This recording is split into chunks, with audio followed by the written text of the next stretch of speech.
What does it mean to look at the stars and see order? To marvel at the intricate workings of nature, from the delicate structure of a snowflake to the vast, harmonious motion of galaxies?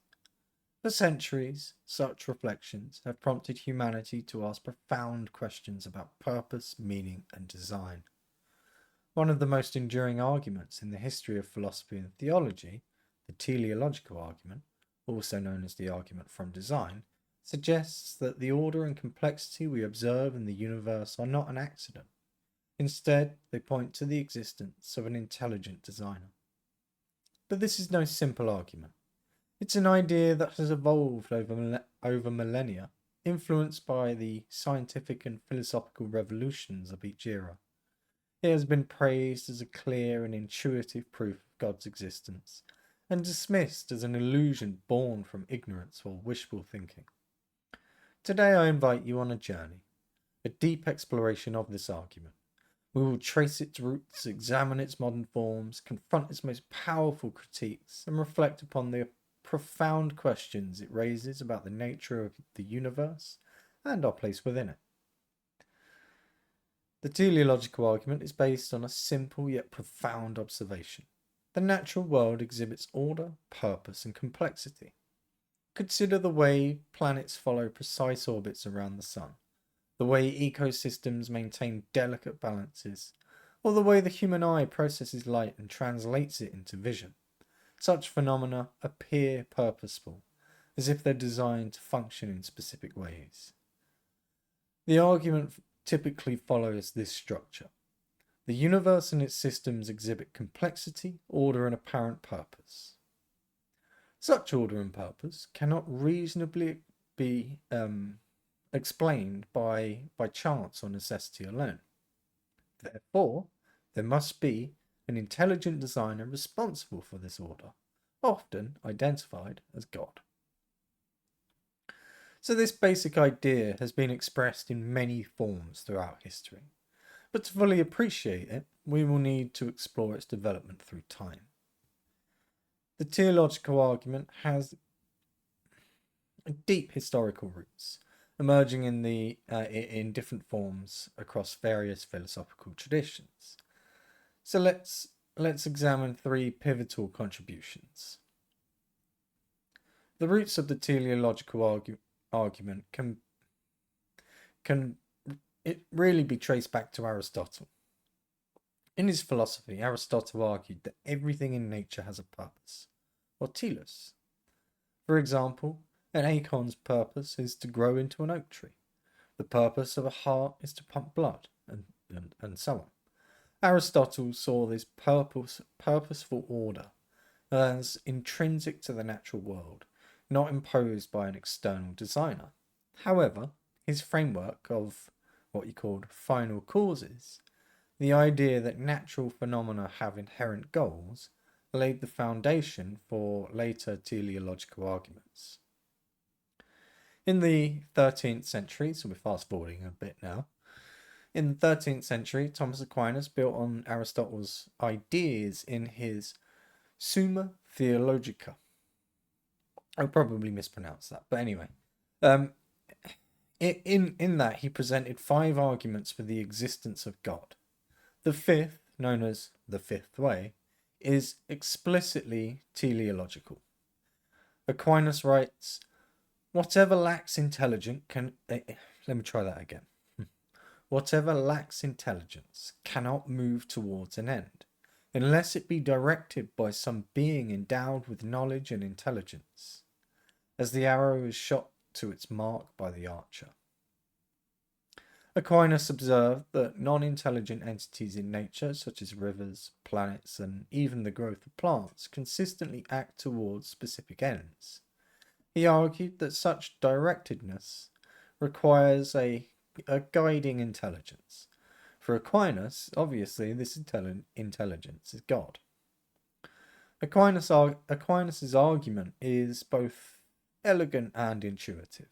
It appeals to our experience of purpose in nature, such as the regularity of planetary orbits or the way living organisms grow and adapt and so on. However, as we will see, Critics later questioned whether this directedness requires a designer or can instead be explained by natural laws. So jumping forward again now to the 18th century, we encounter William Paley, whose natural theology provided one of the most famous articulations of the teleological argument. Paley writes, "If I stumble upon a watch on the ground and examined its workings, I would immediately conclude it had a maker." Paley argued that the intricate design of the watch, its gears, springs, and mechanisms, all working together for a specific purpose, clearly implies a designer. He extended this analogy to nature, claiming that the complexity of the natural world, especially in biological systems like the human eye, points to an intelligent creator. So Paley highlighted the eye as a prime example of design. It can focus, adjust to light, and provide vision. Such complexity and functionality, he argued, could not have arisen by chance.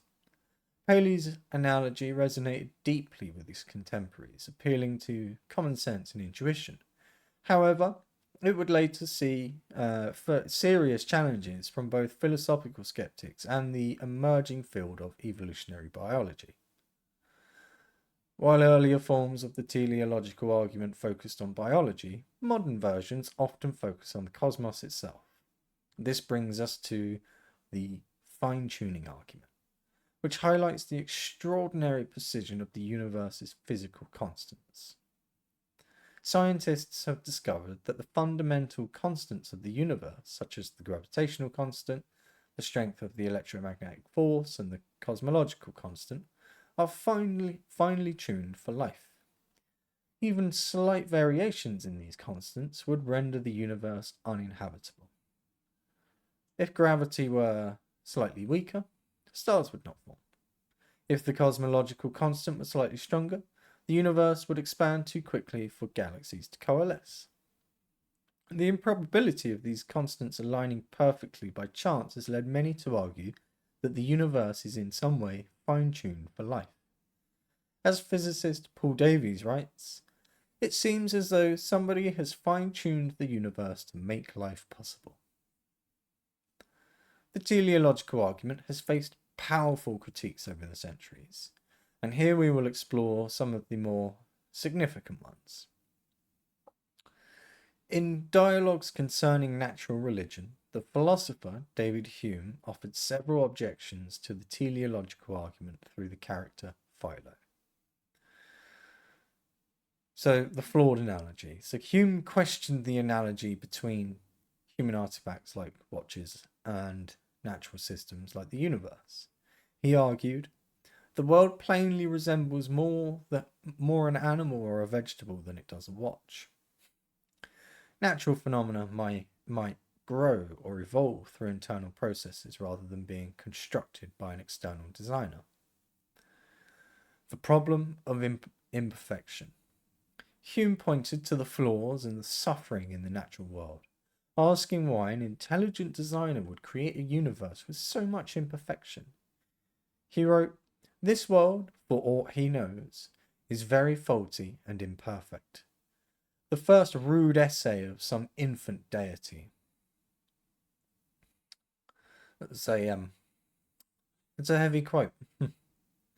So, in 1859, Charles Darwin delivered a profound challenge to the teleological argument with his theory of natural selection. Darwin demonstrated that the complexity and functionality found in nature, like the human eye, could arise through gradual, undirected processes over vast timescales.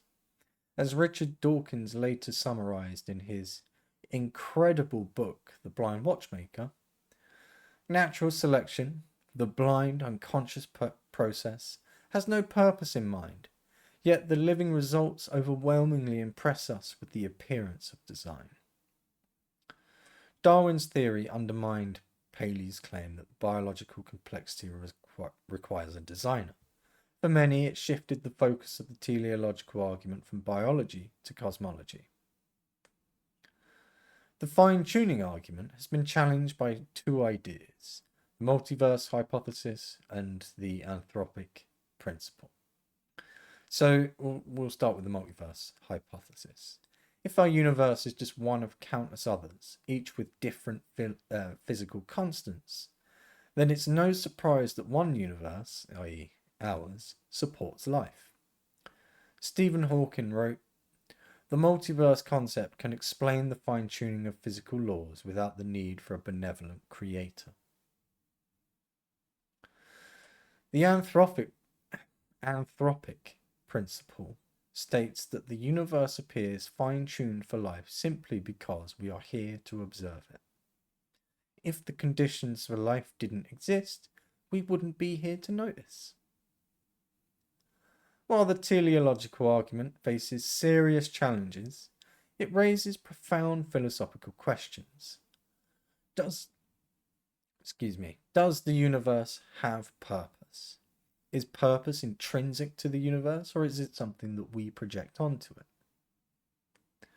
The limits of science. Natural explanations like evolution and the multiverse provide mechanisms but leave deeper questions unanswered. Why do these mechanisms exist?